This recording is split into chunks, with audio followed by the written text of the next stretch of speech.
So let's let's bring in this quote because I think this fits with the discussion that we're having along these lines. So another quote from the paper: rather than developing new terms and practices, current and future research into the field should focus on developing and proving current practices.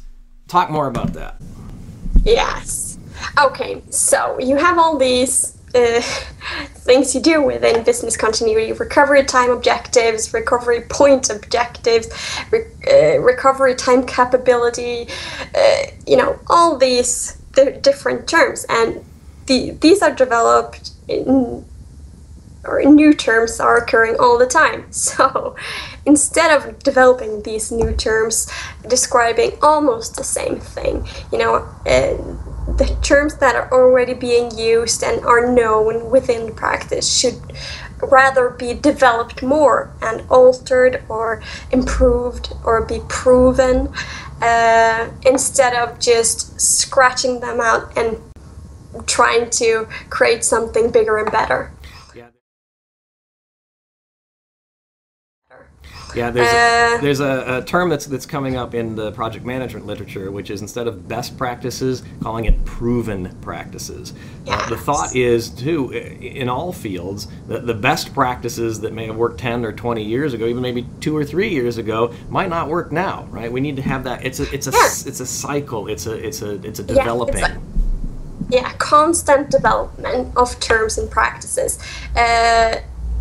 So instead of just making new ones when the old ones get a little out of date or there's something redundant within them, develop them into the new era, maybe.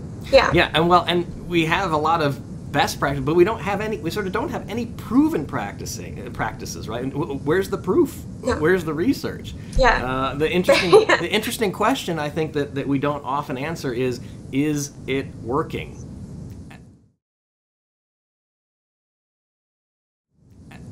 Yeah. Is what we're doing working? Are these approaches the best approaches for making a company better able to recover from disaster? And I don't think we have an answer for that. No, and I think that's why some people are a little critical to the ISO standards and best practices, because it's just box ticking and you don't really take a step back and see, okay, does this step actually help the company, or shouldn't it really be there? Constantly question what you're doing. I think we have an interesting thing, which is that in the ISO standard we have this continuous improvement process, but it's not about the standard, and it's not about the methodology. It's a continual improvement of what you're doing within that methodology. But I think we need the same thing to wrap around the discipline. And again, this brings us back to academia. This brings it back to critique. Yes, it does. And that's an important part of any discipline, to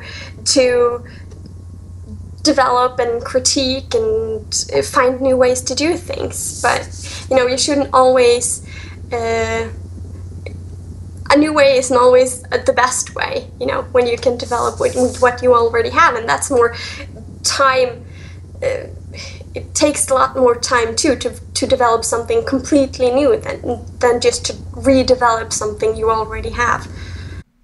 Well, I've been talking with Camilla Amundsen and her dissertation from the Winchester Business School at the University of Winchester. Thank you so much for being with us today, Camilla, and thanks to everybody for joining us on this videocast.